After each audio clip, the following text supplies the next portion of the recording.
Welcome to the lecture series on physics by Step Up Career Institute. तो आज हम लोग फिजिक्स में वेक्टर की पढ़ाई शुरू करते हैं।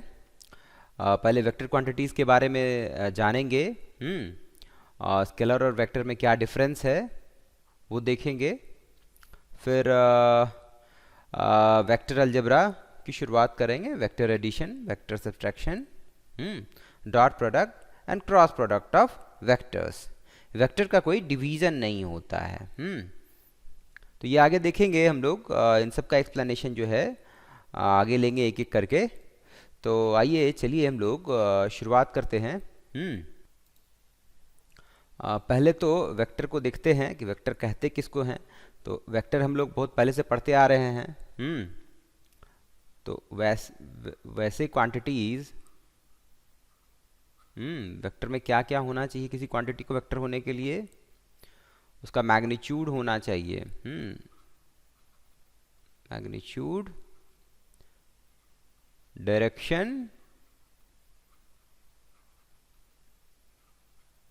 और it should follow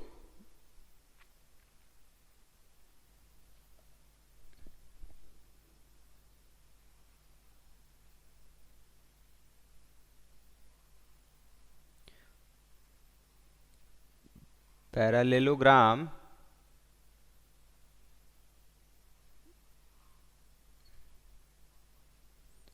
law of vector addition. तो काफ़ी सारे स्टूडेंट्स वेक्टर में बोल देते हैं कि हाँ, वेक्टर ऐसी क्वांटिटी को कहते हैं जिसको मैग्नीट्यूड हो, डायरेक्शन हो, लेकिन ये बात भूल जाते हैं कि it should follow parallelogram law of vector addition. आपका जैसे करंट है, करंट जो है, जैसे सपोज ये करंट आ रहा है, इससे ऊपर वाले से आ रहा है I1, नीचे से जा रहा है I2 और यहाँ इस ब्रांच से निकल के जा रहा है I3। तो आप I3 इक्वल टू सीधा I1 प्लस I2 लिखते हैं। अब यहाँ पे करंट को मैग्नीट्यूड भी है, डायरेक्शन भी है जो हम देख पा रहे हैं, लेकिन ये क्या ये वेक्टर है? क्या करंट वेक्टर है? करंट वेक्टर नहीं है। करंट वेक्टर नहीं है क्योंकि ये parallelogram law of vector addition follow नहीं किया। वो सीधा सीधा हमने उसको I3 equal to I1 plus I2 कर दिया। तो current is not a vector because ये तीसरा जो वेक्टर का तीसरा जो पैरामीटर है उसको सेटिस्फाई नहीं किया। करंट इसके पास डायरेक्शन भी है, डायरेक्शन है, मैग्नीट्यूड है, लेकिन पैरेललोग्राम लॉ मैं शॉर्ट में लिख रहा हूँ इस नोटेशन में, पैरेललोग्राम लॉ को नहीं फॉलो कर रहा है, इसीलिए current is not a vector. ठीक है, करंट आपका वेक्टर नहीं है। करंट इज नॉट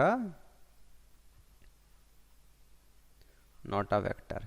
ये तीनों के तीनों पॉइंट्स जो हैं, ये तीनों पॉइंट्स फॉलो करने चाहिए किसी भी क्वांटिटी को वेक्टर क्वांटिटी होने के लिए।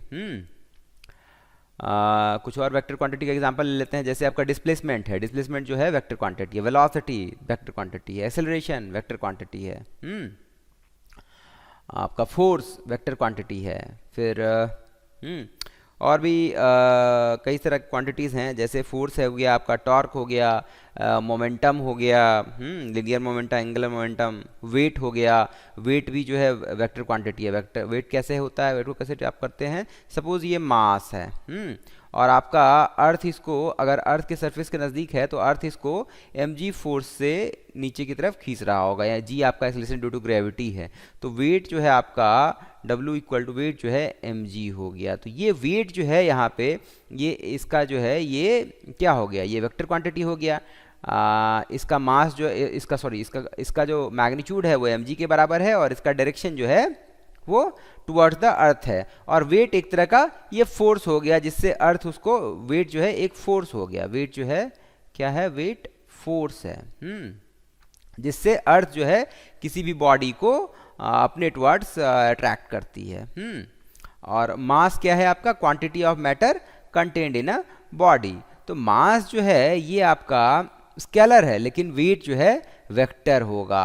अब वेक्टर को हम कैसे डिनोट करते हैं, सपोज कोई वेक्टर है ए, तो इस तरह से हम इस पे ऐसे एरो डाल देते हैं। वेक्टर का नोटेशन यही है, किसी भी चीज़ पे ऐसे एरो डाला हुआ है तो यानी कि उसका ये वेक्टर है।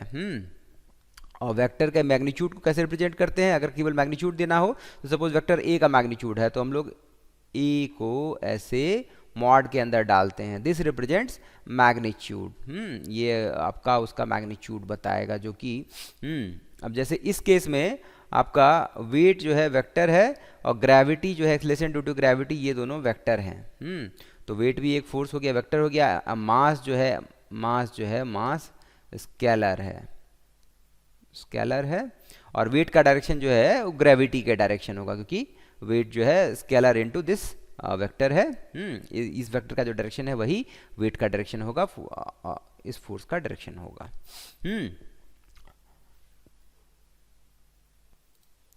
तो अब तक हमने वेक्टर क्वांटिटी का देख लिया कि क्या क्राइटेरिया होने चाहिए। तो अब आपका जैसे फिजिकल क्वांटिटी है, कोई फिजिकल क्वांटिटी है, उसको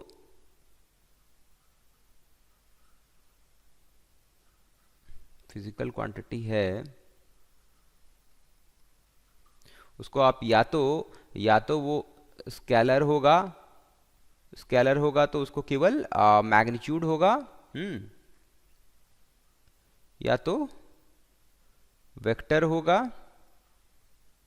मैग्नीट्यूड डायरेक्शन दोनों होंगे, और parallelogram law of vector addition apply करेगा इसके लिए। स्केलर में हो गया आपका जैसे मास है, ये स्केलर हो गया, मास हो गया, फिर आपका डिस्टेंस हो गया, स्पीड हो गया,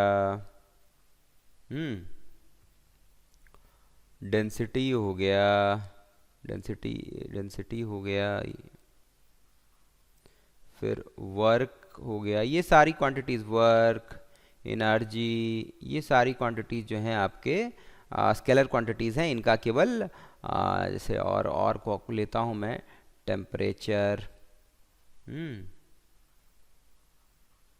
etcetera, so on and so fourth. तो काफ़ी सारी क्वांटिटीज़ हैं जो आपका स्केलर क्वांटिटीज़ हैं।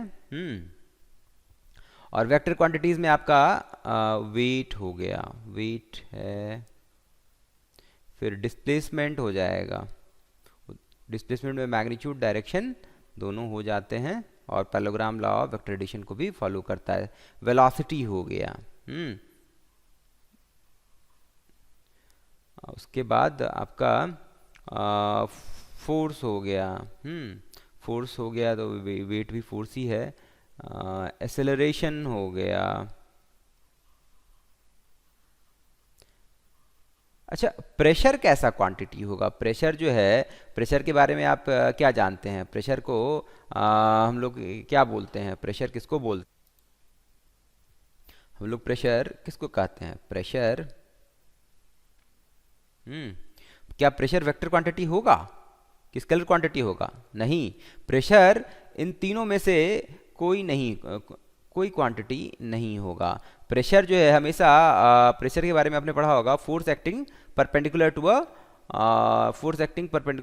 टू अ बॉडी या normal to a body, per unit area, force acting per unit area normal to a body. तो जैसे सपोज ये फोर्स हुआ आपका, ये फोर्स जो है इस एरिया पे लग रहा है, ये एरिया जो है यहाँ से यहाँ तक का एरिया जो है ए है, तो प्रेशर आपका F/A हो गया। तो यहाँ पे हम देख पा रहे हैं कि प्रेशर का एक डायरेक्शन है। प्रेशर जो है हमेशा क्रॉस सेक्शन एरिया के बॉडी के नॉर्मल काम करता है, बॉडी के नॉर्मल परपेंडिकुलर जो है लगता है। डायरेक्शन तो है प्रेशर को, तो क्या ये वेक्टर होगा? नहीं, प्रेशर वेक्टर नहीं होगा। प्रेशर एक तीसरे तरह का क्वांटिटी है जो आपका उसको कहते हैं टेंसर, जो ना तो स्केलर है ना तो वेक्टर है। वैसी क्वांटिटीज आपके टेंसर हैं। प्रेशर का डायरेक्शन है वो हमेशा कहीं भी एरिया है, कोई भी एरिया है, सपोज ये एरिया है तो इसके परपेंडिकुलर एक्ट करेगा प्रेशर, तो आपका टेंसर हो गया, कौन को प्रेशर हो गया, प्रेशर जो है टेंसर हो गया। फिर आपका स्ट्रेस हो गया। स्ट्रेस आप इलास्टिसिटी में पढ़ेंगे, स्ट्रेस स्ट्रेन, तो स्ट्रेस जो है ये भी एक टेंसर हो गया। तो इस तरह से फिजिकल क्वांटिटी स्केलर, वेक्टर और टेंसर हमने देख लिया।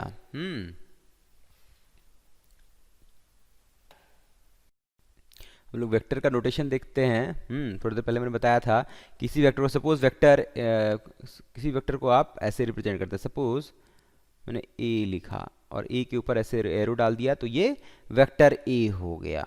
और इसका मैग्नीट्यूड अगर कहना हो तो आपका इसका मैग्नीट्यूड अगर कहना हो कि इसका मैग्नीट्यूड क्या होगा, कैसे रिप्रेजेंट करेंगे उसको, तो उसके ऊपर ऐसे मॉड लगा देंगे। तो सपोज अगर आपका इस तरह से है, इस तरह से है स्ट्रेट लाइन, इस तरह से है एरो, स्ट्रेट बनाता हूं, तो आपका जो ये एरो है, ये सपोज वेक्टर ए है। तो ये एरो ये जो है जिधर पॉइंट कर रहा है, ये वेक्टर का डायरेक्शन बता रहा है, और इसका जो लेंथ है यहाँ से यहाँ तक का, यहाँ से यहाँ तक का लेंथ जो है वो इस वेक्टर का मैग्नीट्यूड बताएगा। लेंथ जो है मैग्नीट्यूड बताएगा। तो अब वेक्टर में जैसे मान लिया जाए हमको डिस्प्लेसमेंट को दिखाना है। डिस्प्लेसमेंट जो है कि वेक्टर क्वांटिटी है, तो सपोज स्टार्ट हुआ, कोई बॉडी जो है पॉइंट ओ से चलना शुरू हुआ, इनिशियल पॉइंट उसका ये था, और वो पॉइंट पी तक गया, ओ से पॉइंट पी गया। तो हम लोग ओ से पॉइंट पी गया ऐसे, तो जो डिस्प्लेसमेंट जो होगा, डिस्प्लेसमेंट आपने पढ़ा था, it is the shortest straight line path, shortest और straight line path between the initial and final point. Initial point आपका ओ है और फाइनल पॉइंट पी है। तो यही ओ से पी जो है, यही आपका डिस्प्लेसमेंट होगा। और अगर इसको वेक्टर से दिखाना है तो इसका डायरेक्शन ओ से पी की तरफ गया, तो ये आपका इस तरह से होगा। तो वेक्टर ओपी जो है, वेक्टर ओपी जो है वो आपका डिस्प्लेसमेंट हो जाएगा। अगर हम डिस्प्लेसमेंट को डिनोट करें तो वेक्टर ओपी जो है आपका इस तरह से ये डिस्प्लेसमेंट को डिनोट कर रहा है, उस बॉडी के डिस्प्लेसमेंट को, जो कि ए से बी, सॉरी ओ से पी डिस्प्लेस हुआ। डिस्प्लेसमेंट ऑफ दी बॉडी और वटेवर जो आप कंसिडर कर रहे हैं, अगर पार्टिकल कंसिडर कर रहे हैं तो पार्टिकल, बॉडी कर रहे हैं तो बॉडी, गाड़ी कर रहे हैं तो गाड़ी, whatever, displacement of the body. और इस तरह से ये 2D प्लेन में हमने इसको दिखाया हुआ है। तो ये 2D में हमने दिखाया है, और ये 3D भी हो सकता है, 3D भी हो सकता है, ऐसा कुछ नहीं है ये, बट हमने बस 2D में दिखाया। ये 2D में डिस्प्लेसमेंट है। 3D में जब आप बात करेंगे तो राइट हैंडेड ट्रायड लेंगे। राइट हैंडेड ट्रायड इस तरह से, ये पहले पढ़ा होगा, मैं एक रिकैप कर दे रहा हूँ। एक्स डायरेक्शन अगर ऐसा है तो आपका एक्स वाई जेड इस तरह से। राइट हैंडेड ट्रायड आप कन्वेंशन में राइट हैंडेड ट्रायड फॉलो करते हैं। राइट हैंडेड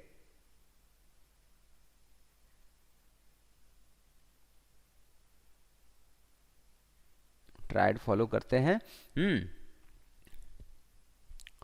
तो ये हो गया, यही कन्वेंशन आप फॉलो करते हैं। जितना भी आपका जो फिजिक्स है या जो भी वेक्टर वाला, जो भी वेक्टर से रिलेटेड है, या मैथ्स है, फिजिक्स मैथ सॉरी, जो भी साइंस है, उसमें आप राइट हैंडेड ट्रायड वाला कन्वेंशन फॉलो करते हैं। अगर एक्स यू है, वाई यू है, तो जेड आपका आउट ऑफ द प्लेन आएगा और अंडर द प्लेन नहीं जाएगा, प्लेन के अंदर नहीं जाएगा।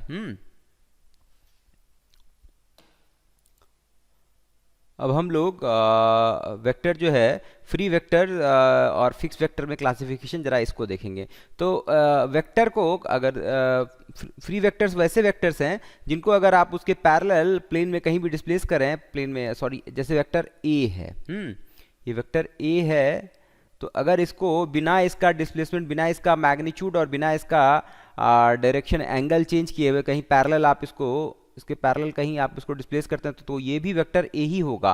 कहीं और भी लिखेंगे तो भी ये वेक्टर ए ही होगा, अगर आपका लेंथ और डायरेक्शन आप मेंटेन करते हैं। तो कहने का मतलब ये कि कि वेक्टर को आप उसके पैरेलल बिना उसका डायरेक्शन और मैग्नीट्यूड चेंज किए हुए डिस्प्लेस कर सकते हैं, वैसे वेक्टर आपका फ्री वेक्टर्स हो गया। और फ्री वेक्टर का एग्जांपल है जैसे आपका डिस्प्लेसमेंट हो गया, वेलोसिटी हो गया, फोर्स हो गया। तो ऐसे वेक्टर्स जो हैं फ्री वेक्टर्स हैं, और भी काफ़ी सारे एग्जांपल्स हो सकते हैं। तो ये आपका फ्री वेक्टर का इस तरह से है कि यहाँ भी इस तरह से ये फ्री वेक्टर्स हो गए, फ्री वेक्टर्स हो गए कि उसको उसका मैग्नीट्यूड और डायरेक्शन बिना चेंज किए उसको कहीं भी आपने डिस्प्लेस किया और तो उसका वैल्यू चेंज नहीं होता, तो वेक्टर का वही रहता है। तो उसको वैसे वेक्टर्स को फ्री वेक्टर्स कहते हैं।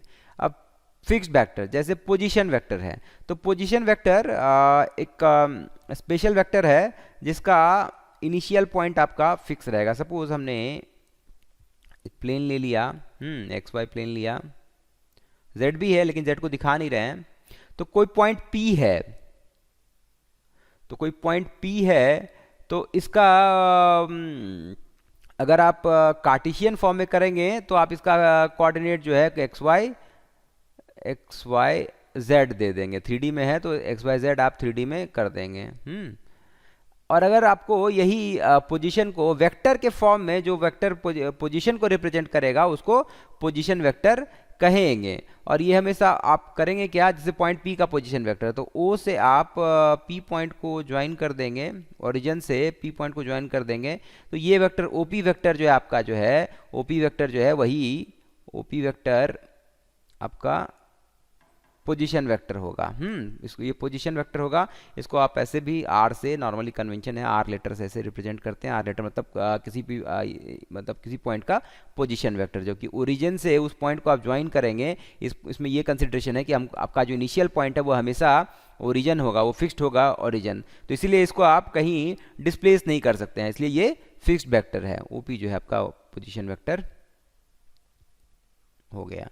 जब आप पोजीशन को वेक्टर फॉर्म में रिप्रेजेंट करेंगे, किसी भी चीज़ के पोजीशन को वेक्टर के फॉर्म में रिप्रेजेंट करेंगे, तो वो उसका पोजीशन वेक्टर होगा। पोजीशन वेक्टर के फॉर्म में आप किसी भी पॉइंट के पोजीशन को, किसी भी पोजीशन को आप रिप्रेजेंट करते हैं, किसी भी चीज़ के पोजीशन को।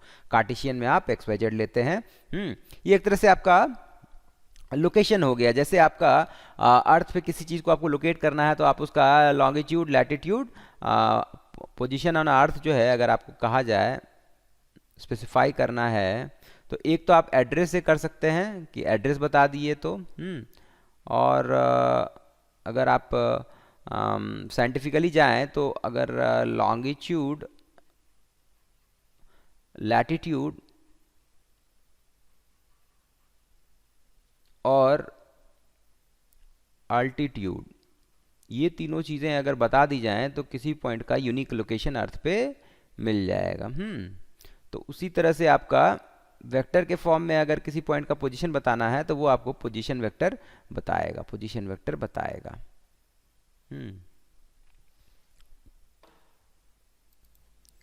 अब हम लोग एंगल बिटवीन टू वेक्टर्स देखते हैं, जिसको आप थीटा से रिप्रेजेंट करेंगे। सपोज आपका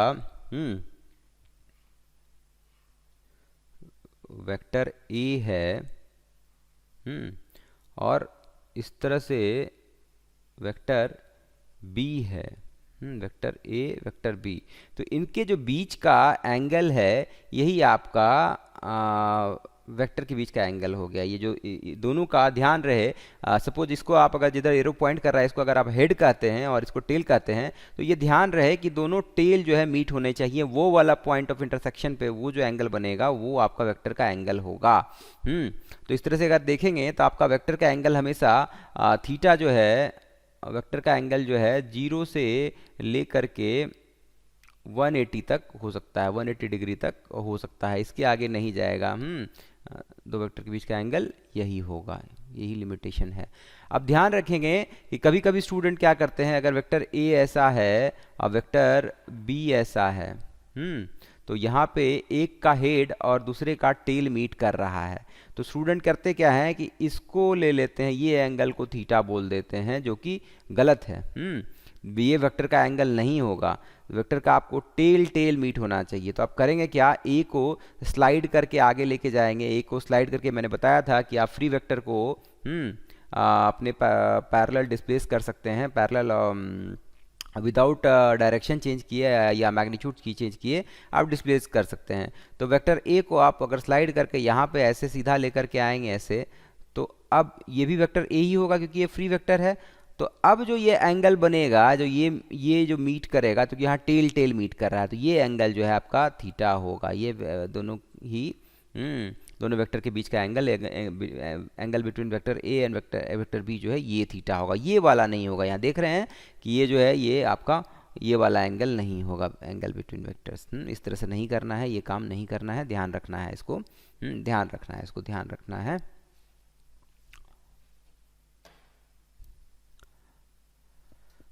अब मैं एक एग्जांपल लेता हूं। सपोज वेक्टर ए यूं है और वेक्टर बी यूं है। दोनों के बीच का एंगल जो है, ये वाला एंगल जो है वो ये 120 डिग्री है।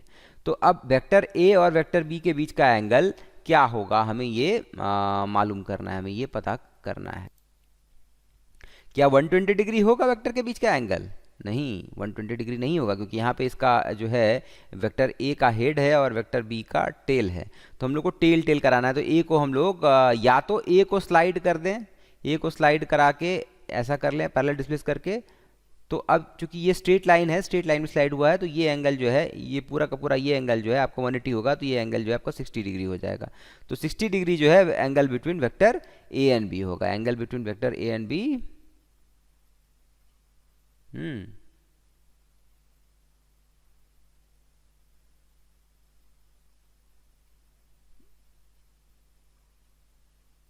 ए and B equal to 60 degree. या तो आप ए को स्लाइड करा लिए तो ए और बी का टेल मीट कर गया, या आप बी को नीचे स्लाइड करा लें, बी को यहाँ ले आए, बी को यहाँ पे ऐसे ले आए, पैरेलल डिस्प्लेस कर लें। तो अब भी ये बी ही है क्योंकि ये फ्री वेक्टर है। तो जब ये एंगल 120 डिग्री है और ये दोनों पैरेलल होंगे, क्योंकि मैंने बी को सीधा पैरेलल डिस्प्लेस किया है, तो ये दोनों एंगल जो हैं आपके, इनका सम जो है 180 डिग्री होगा। तो ये 120 है तो ये 60 डिग्री हो जाएगा। तो angle between vector A and B 60 degree आपका इधर से भी आ गया, या आप ऐसे भी कर सकते हैं। तो हमेशा आपको ध्यान रखना है कि दोनों वेक्टर का टेल जहाँ पे मीट कर रहा है, वो वाला जो एंगल बन रहा है वो आपका angle between vector A and B है।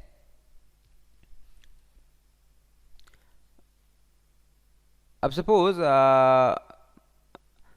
मैंने वेक्टर ए को ऐसा लिखा हुआ है, तो वेक्टर माइनस ए कैसा होगा, वेक्टर माइनस ए कैसा होगा?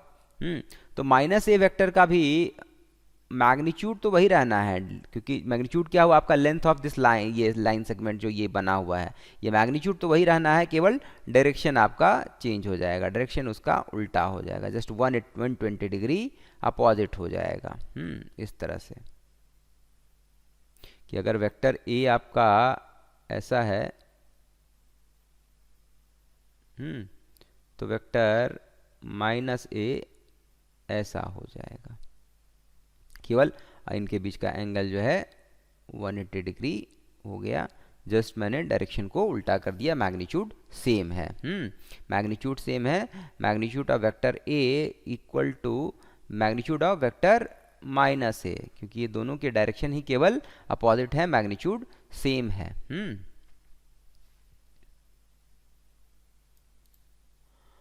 इसी के साथ में ये वेक्टर का इंट्रोडक्शन लेक्चर मैं फिनिश करता हूँ। अगले दिन हम लोग काइंड्स ऑफ वेक्टर्स देखेंगे, डिफरेंट काइंड्स ऑफ वेक्टर्स देखेंगे और वेक्टर एडिशन और वेक्टर सब्ट्रैक्शन करेंगे। Thank you for your patience.